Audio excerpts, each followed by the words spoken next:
doing with your hands, but I don't think that matters too much. Proud to be an American, where at least I know I'm free. But I won't forget the men who died, who gave that right to me, and I gladly stay. This is Wild About Liberty, where the community joins together. Now here's your host, Terry Wild.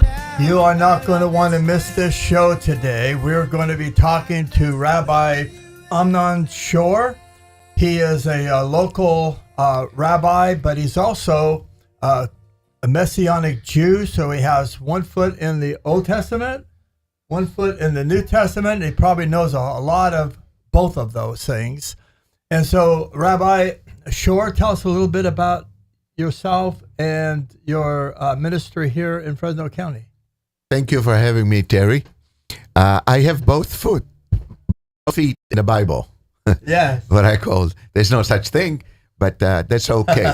I was born and raised in Israel 70 years ago and came to know the Messiah, Yeshua, we call him, and you call him Jesus. It's the same person. I came to know him 35 years ago, and then my life completely changed. And walking with the Lord has been a great challenge and great rewards, as a matter of fact. However, it is that my heart goes out for all of Israel, all of the Jewish people, to eventually accept Messiah. Of course. And so I served in the IDF exactly 50 years ago, and as you've seen, I'm schlepping a little bit. I'm walking with a cane. That's an old injury that finally caught up with me, but it's going to be corrected.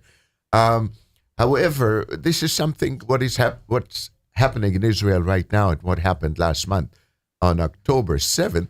It is, for me, it's a deja vu, meaning, oh, here we go again. Of 50 years ago, October of almost to the day, it was October 6th, the Yom Kippur War 50 years ago, and this time it was October 7th. And Israel was surprised, attacked by surprise from both sides, north and south, by the Syrians and the Egyptians. But there's a big difference. Back then, we fought an army against army, a country against country. It was what you call a fair fight, okay, which is something that every country has the right to defend itself. And one thing I don't understand, why Israel is being held to a different standard altogether, but I don't want to go on this rabbit trail. Well, actually, we'll go into that because I think it's really important to understand that. And, you know, Richard, you have co-hosted, you've been on the show before, you're a local attorney, and we really love to have your perspective. I'm going to stop rubbing my hands like that. We welcome you on the show. Well, it's such a privilege to have Rabbi Shor on with us today. And so sorting out what's happened since October 7th, Yep. Things are kind of shaking out right now. And so I think this discussion is going to really help. And so I think that I'm looking forward to, moving the ball forward and giving the listeners something that they can use. Well, we also have our guest on Zoom is Lawrence Hebron. Lawrence, you've been on the show before also, and we just love the depth of your understanding on so many of these things because we're talking about the Bible. We're talking about how things are unfolding in our existence, in our life on this earth, whether you're in America or whether you're in China or whether you're in Israel. There's a lot of things that affect all of us. So we want to discuss that. I think people want to get the perspective of Rabbi Shor and understand some of these things that are going on. So why don't we start with the fact that the Bible has a very clear plan and God has a very clear intention. He made a promise to Israel. And that really is the thing that I think motivates people to hate Israel and want to be opposed to Israel, because I think people just want to have what other people have. There's a sort of agreed. But then there's also this idea that God is going to give you a land back, that other people want to keep that land. They want to own it. But then there's another dimension, and that is Satan is out to kill, steal, and destroy, especially anything that has the image of God associated with it. Correct. So what's your perspective on the war? And then Lawrence and Richard, just jump in with any questions you may have. Well, Terry, as you mentioned, and I started in the first part of my talk, is we have to separate of what is going on right now to two different channels. One of them is the physical aspect of this war, and the secondly is the spiritual aspect of the war. As a rabbi, messianic rabbi, that I teach the Bible now for over 35 years, I have to, and I will expand on what the Bible says and promises to Israel, how God's people eventually going to come out of this terrible situation, but they will come victorious. Let me go back to, as I set the parallels between 50 years ago to now.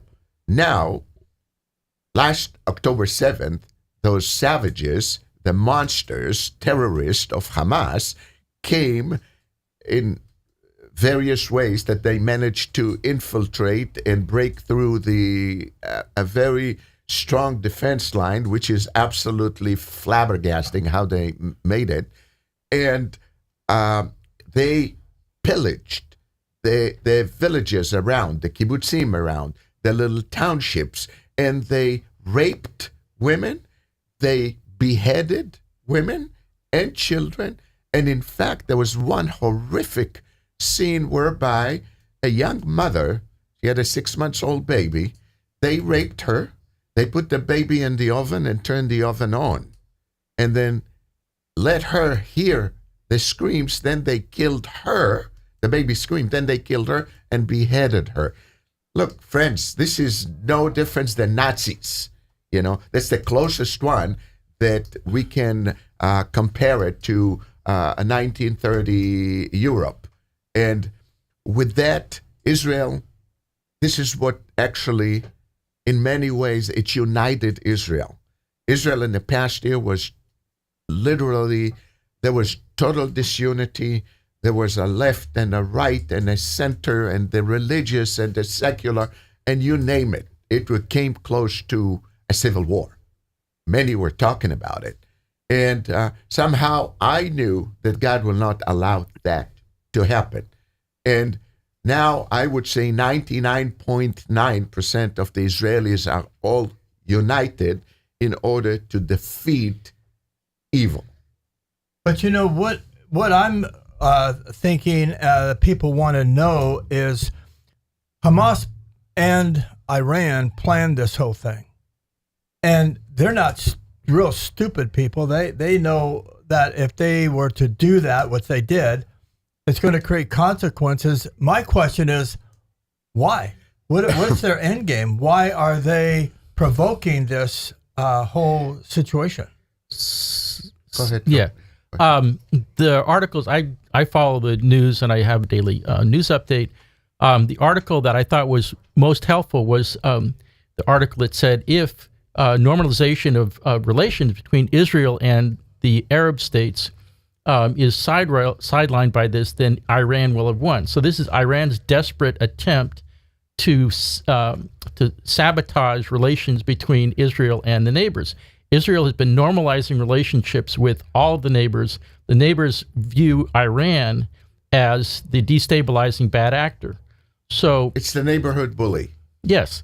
And so at this point, the people who have cut diplomatic relations with Israel are South Africa and like 4 South American states, but none of the Gulf states have cut relations.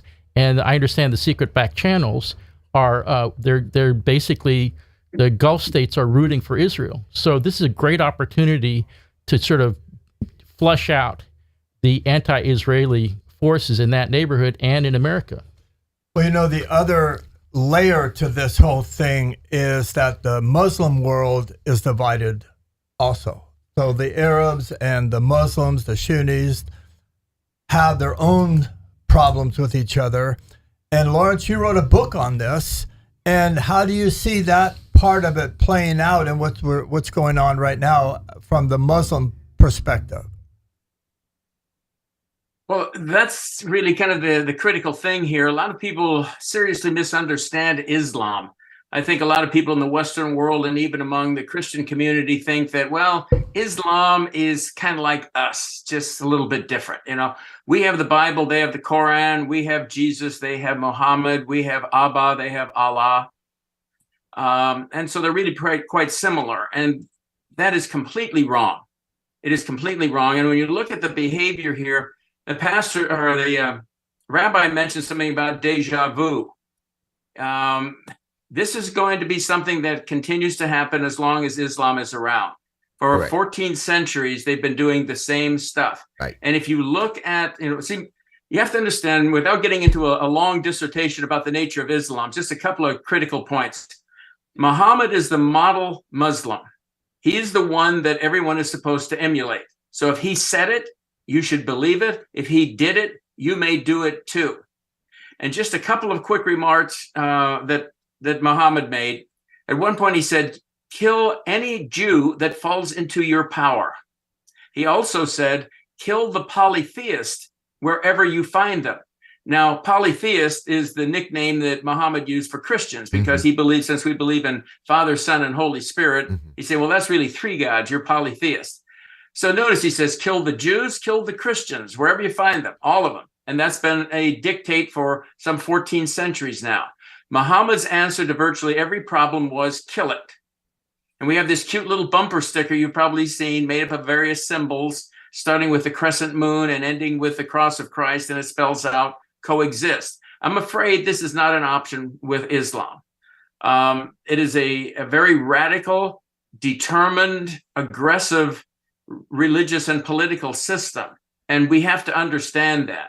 They're never going to come to peace with Israel. They're never going to come to peace with the Jews. They're never going to come to peace with the Christians. And we have to realize that has to be part of our planning and how to deal with them. I wish it were different.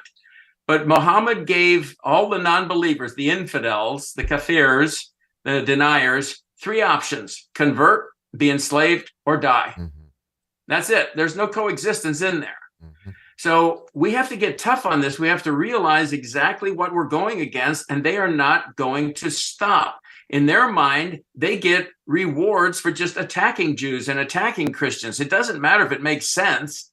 You know, you mentioned it a little bit ago, this just doesn't seem to make sense. You know, look at the history of them attacking Israel since the late 1940s. They've gotten whooped every time. You'd think at some point they'd realize what's going to happen, but that's not the thing that matters to them. What matters to them is they're doing something that makes Allah smile. Well, you know, yeah, exactly, Lawrence. And, you know, the motivation behind all this is kind of complex. I mean, we're dealing with a human element, a spiritual element. You've got the Muslim commitment. And if Hamas can decide that it's a good idea to go into Israel like that, kill people and babies and all these atrocities, then they have their own justification. But then all they have to do is switch it over to the Christians and say, well, the Jews need to die, but the Christians need to die also, like you just said. Now they're going to be totally justified. And all those people that are marching in the Palestinian parades in America are going to be the next victim. Well, yes, thank you for mentioning that. And Lawrence, I appreciate your synopsis here on the Islam. It's very hard to put it all in about a minute and a half. But bottom line is we have to look at it from the biblical perspective. Okay, let me take it back to the book of Genesis. As Jesus, Yeshua, said that before I come back, it will be like in the days of Noah. What happened in the days of Noah? When you read the events of what took place, and it says that the earth was full of violence. And violence in Hebrew, and so is in Arabic, is the word Hamas. Ooh. Yes. Violence, murder, mayhem is the interpretation of the word Hamas. This is no coincidence that they chose this word. And it is the same thing because they said, Vatimale haaretz Hamas, and the land was full of violence to the point that God had no other choice but to destroy them all and to revive humanity from Noah, from 8 people, Noah, his sons, wives and sons. However, we need to go down to the father of both the Arabs and the Jews. Okay, the Hebrews is Father Abraham.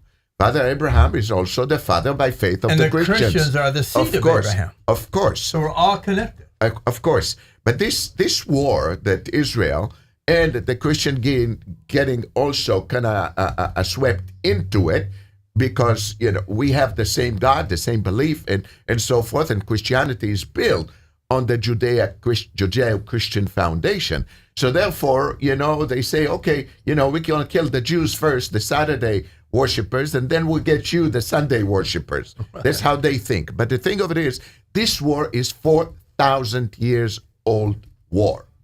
And that will never change until Messiah comes, and he will put all his enemies, including all those Muslims, and many of them, and I have been privileged, my wife and myself, to be witnessing Muslims coming to know the Lord.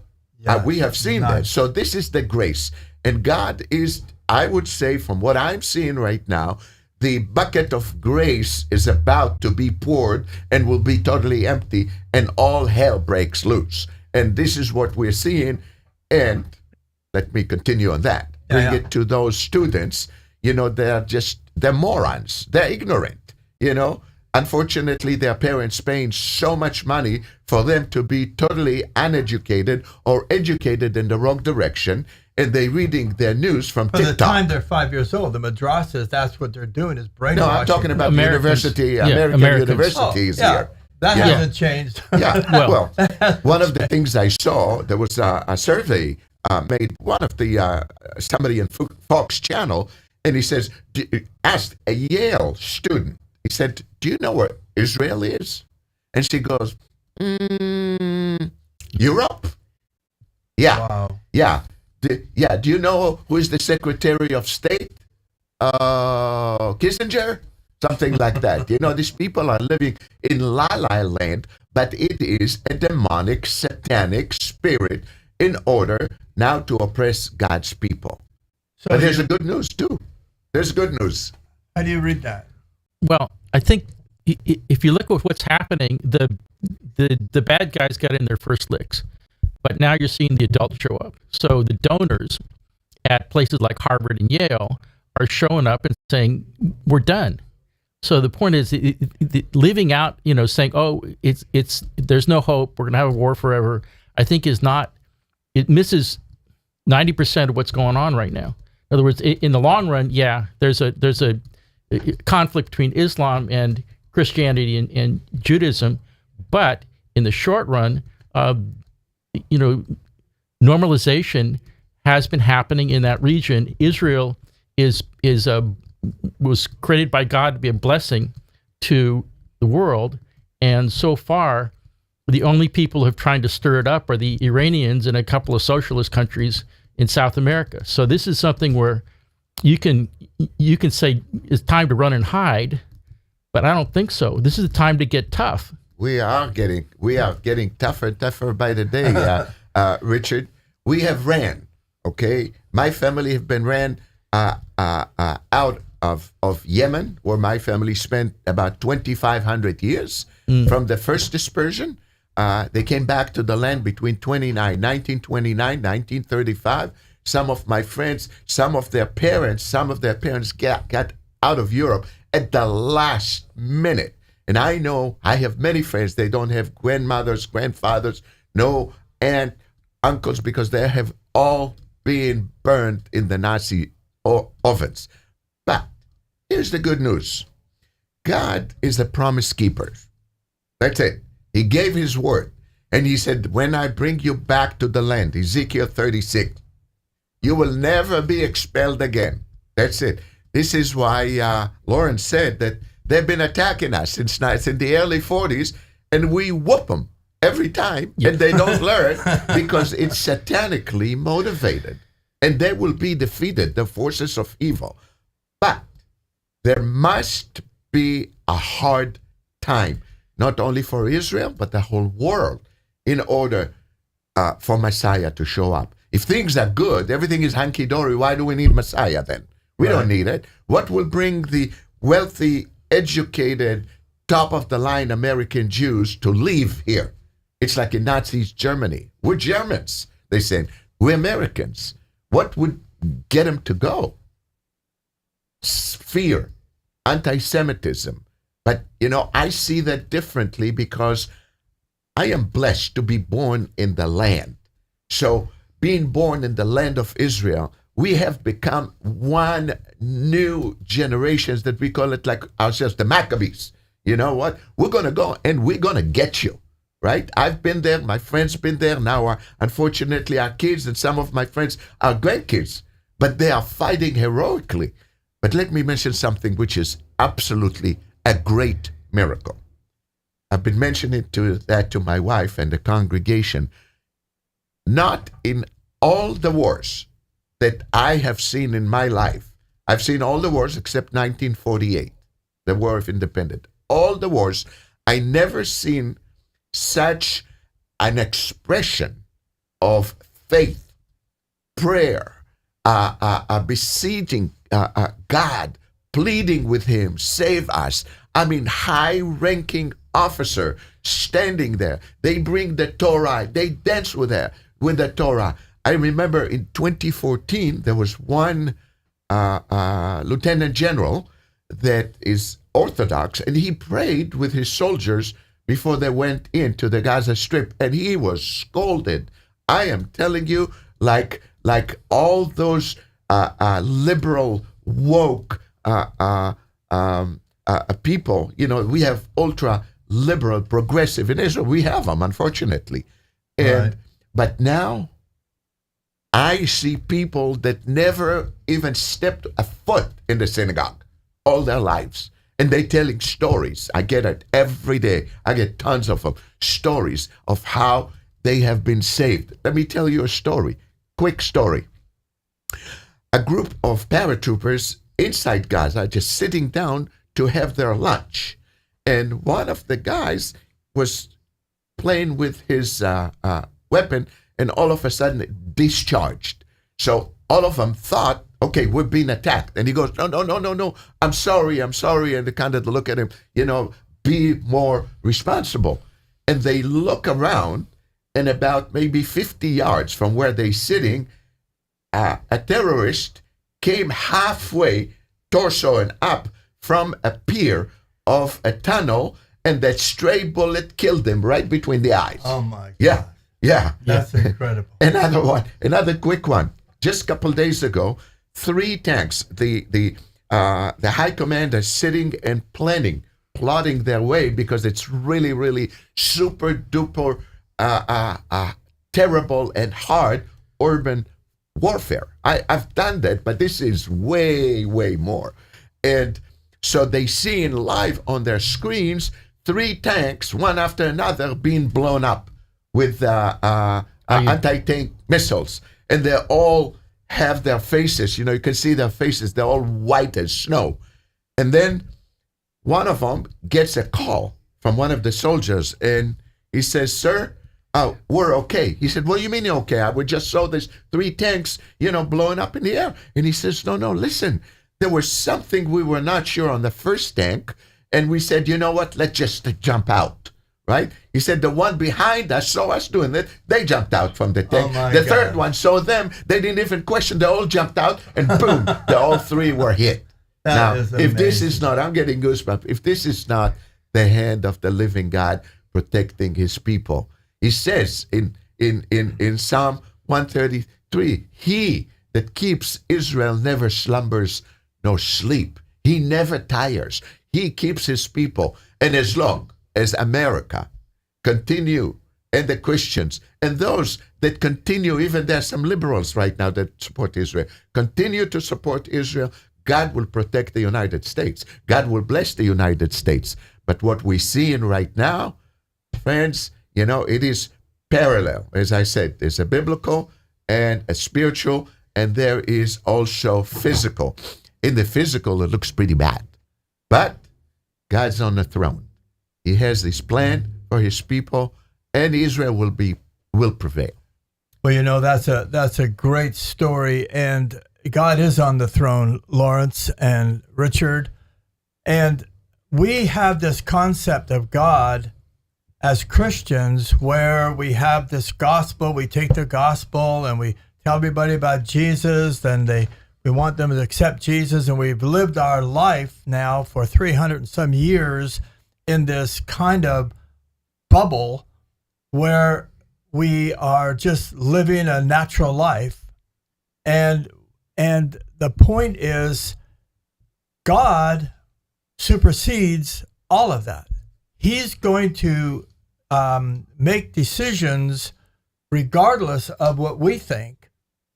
He's always been in charge. He is in charge now, but I don't think we get that concept as Christians. I don't think we realize when God moves, he moves. There's no stopping that. That's right. And we try and factor all that into our theology, but the fact is, God does what he wants. He isn't limited. He's in charge. He's turning the course of events one way and another way. What's your thought on that, Lawrence? Well, absolutely. God is in charge, and he's got a plan, and it's going to work, and it's a good plan. The question is whether or not we're going to jump on board. And what we've seen throughout American history is, from the very beginning up to the present, when we have been closely aligned with God and done it his way, we succeed. And when we don't, we don't. It boils down to this. It's really quite simple. Without God, you cannot win. With God, you cannot lose.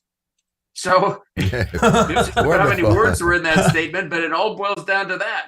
It seems pretty simple, and it would seem pretty stupid not to go along with God.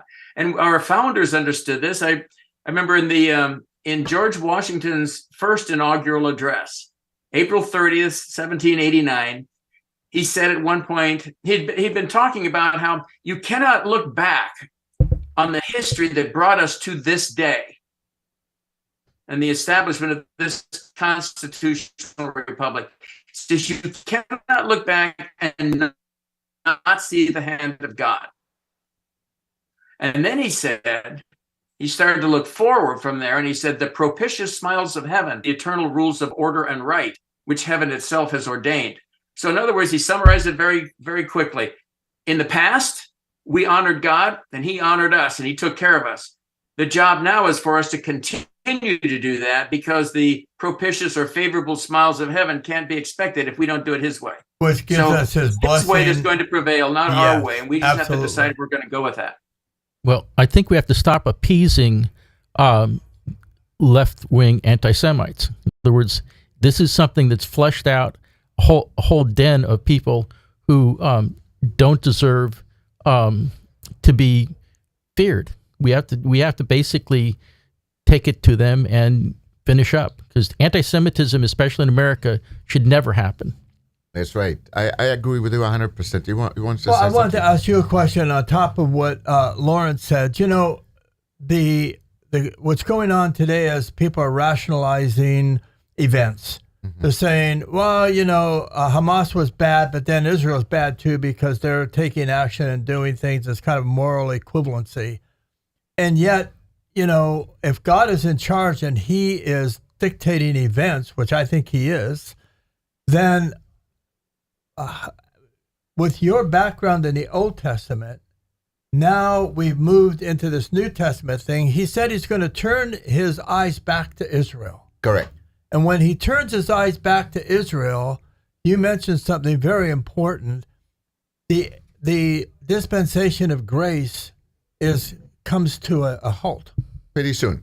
And at that moment, then the events of his judgment will be taking place Correct. on the earth. Correct. But we take that for granted. We Yep. take grace for granted that it's always going to be available, but the Well- time is going to come when it's gone.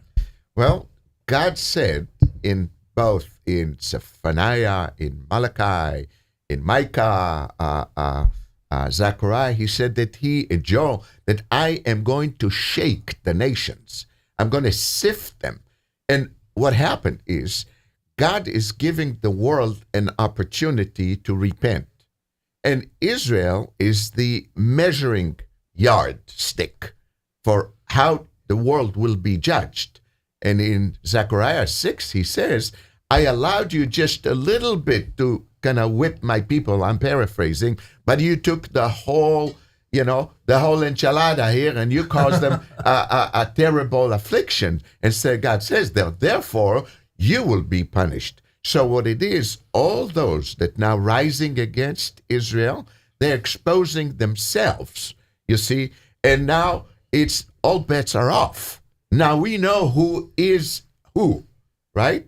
I mean, all the way from Senate to Congress to, the local level to actors and actresses and all the people. Now you know who is who and where they fall, whether they fall in favor of Israel and they measure into God's yardstick, or they're not, and they're going to be whooped by God's yardstick at the end of days, because God is not going to put up with the abusement and harassment of his people whom he has chosen. Look, we have holidays. You know how all the Jewish holidays started?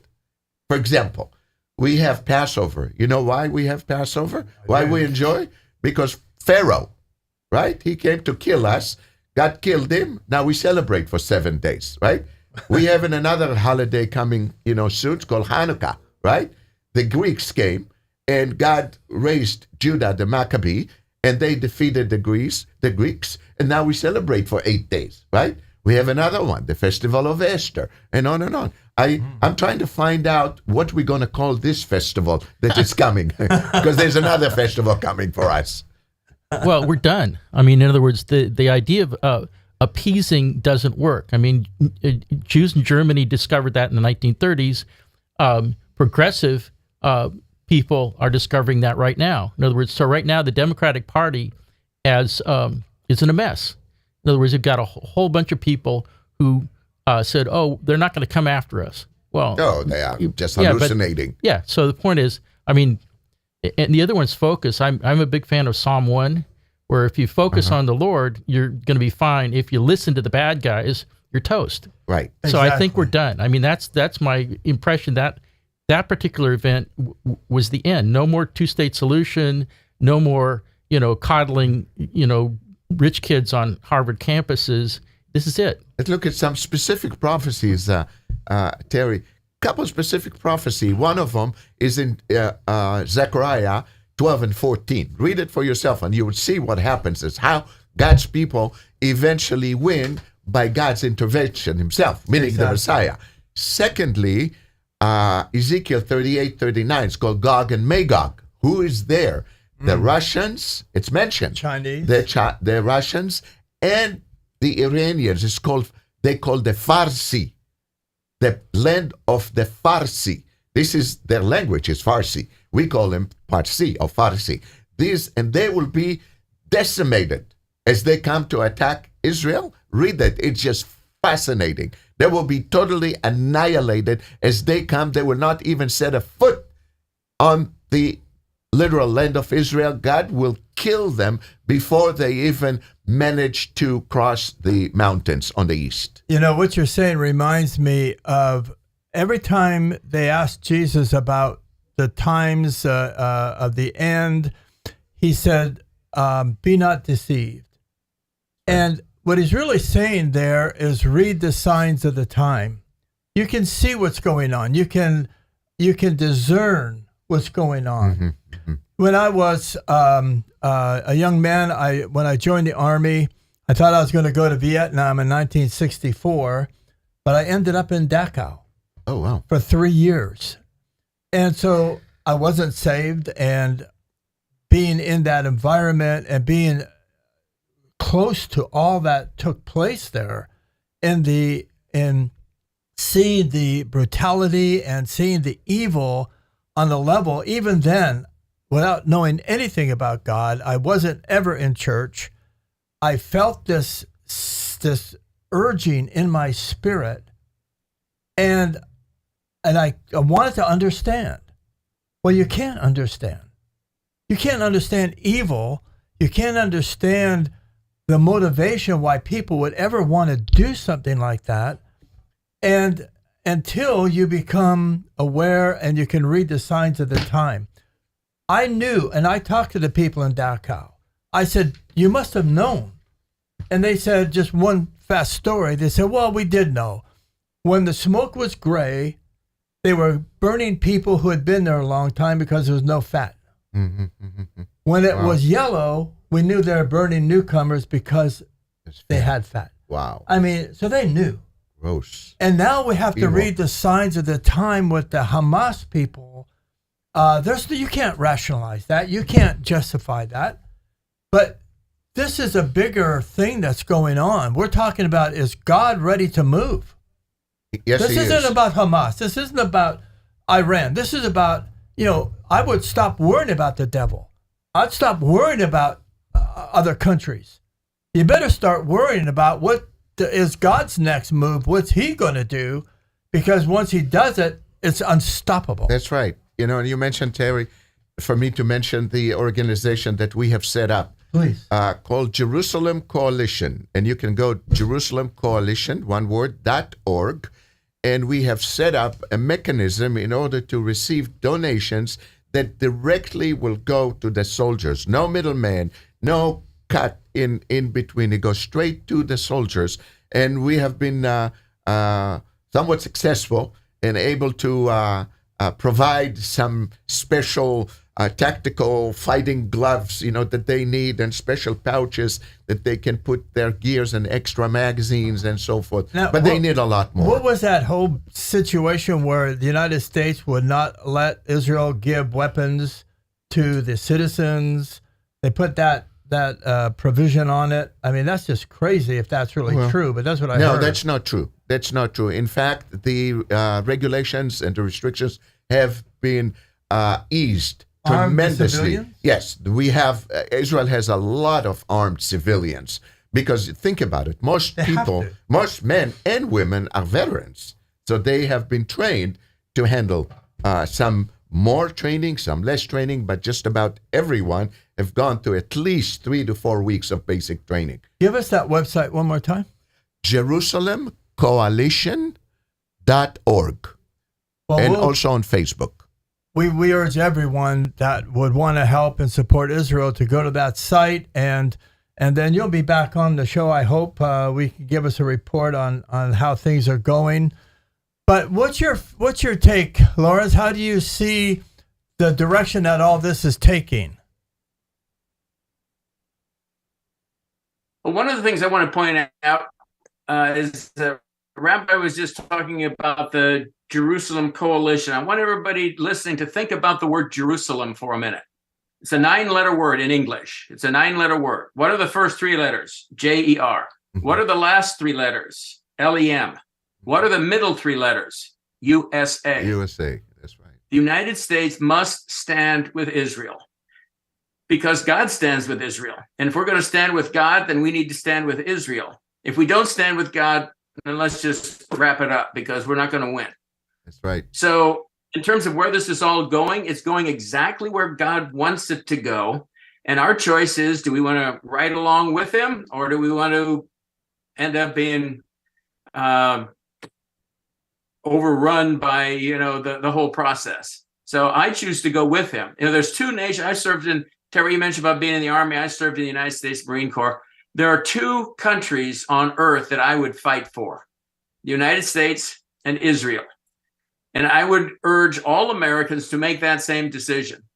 Whether you're literally picking up a rifle or climbing in a tank like I did, or just supporting it, praying for it, sending money there, supporting JerusalemCoalition.org. Whatever it is, we have to make the decision to fight for Israel. because that's where God's fight is.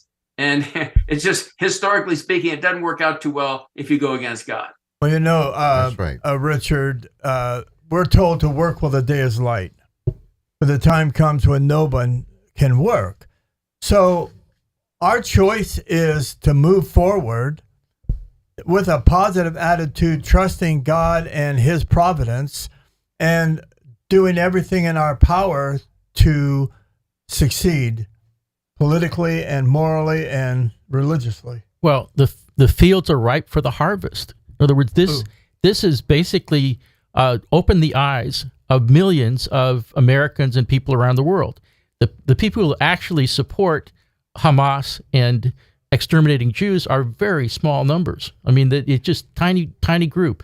They managed to hit the streets in a lot of cities, but right now you're seeing a huge groundswell in the other direction. So this is an opportunity for for people of faith, that love God, to just step up and hit home runs. So I'm looking forward to it. Well, Rabbi, you were born in Israel. How old were you when you came here? 26. So 26. So 26. you were educated and Right. everything in Israel. Actually, spent more time in my adult life here than in Israel, but we go a lot. We have close family, and we travel a lot. Well, what's your communication with people, that your relatives back there now? How are they seeing all this unfolding? Do they feel they're supported here? Yes, in many Israelis are surprisingly very pleased with President Biden and his stand, which is really remarkable against all odds, and especially he gets a lot of his progressive liberals in his, especially There's the an squad. election coming up. Yeah, well, yeah, he has his own reasons why he wants to do that, of course. Yeah. But God will use. It says the God that puts kings up, and he the one that take him down, and he's there because God put him in there, and that's it. Netanyahu is there because God put him in there, and the plan is absolutely amazing. And those that choose to go against God's plan, God help them.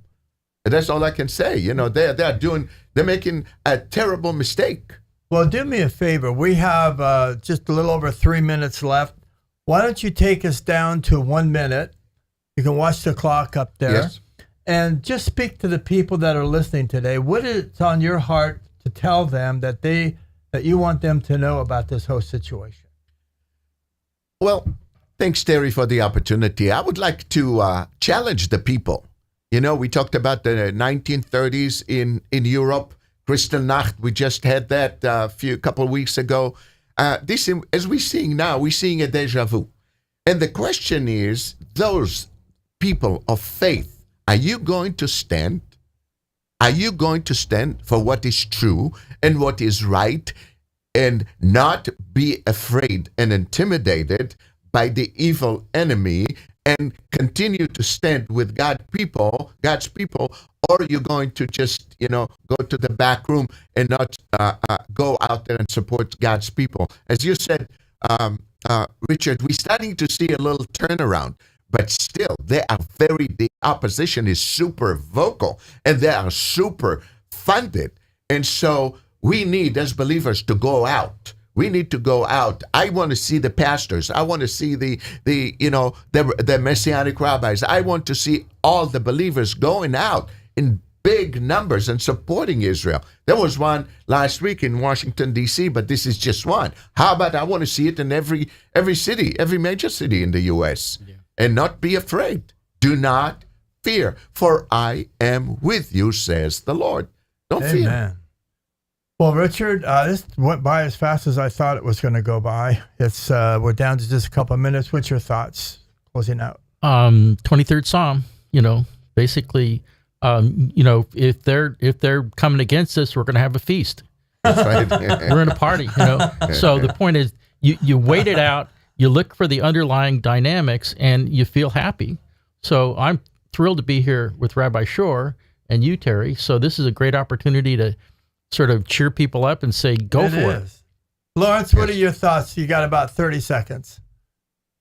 I'd agree with everything you're saying there. We have to realize this is a war. It's not just a physical war happening between Israel and Gaza. This is a spiritual war that's been going on forever, basically from between God and Satan. And we have to pick a side. And once you pick a side, you have to be prepared to fight for that side, not just sit on the sidelines. So that's what's going on here. We have a great opportunity to do the right thing and support Israel and do everything that we can to make sure that, again, that we're on the right side here. Spoken like a true Marine. Hoo-ah! Well, thank you all for coming on the show. Pastor Shore, what a delight to meet you. Rabbi. And thank you, Lawrence. Thank you so much, Richard. Please tune into our show for the rest of the week from 6 to 7, KXCX radio at 1550 on the dial. We appreciate you tuning in. We have Liberty Lunch a week from tomorrow. We're off for the holidays tomorrow, but come on by. Thank you for tuning in. God bless. Thank you for listening to Wild About Liberty with Terry Wild, only on KXCX 1550.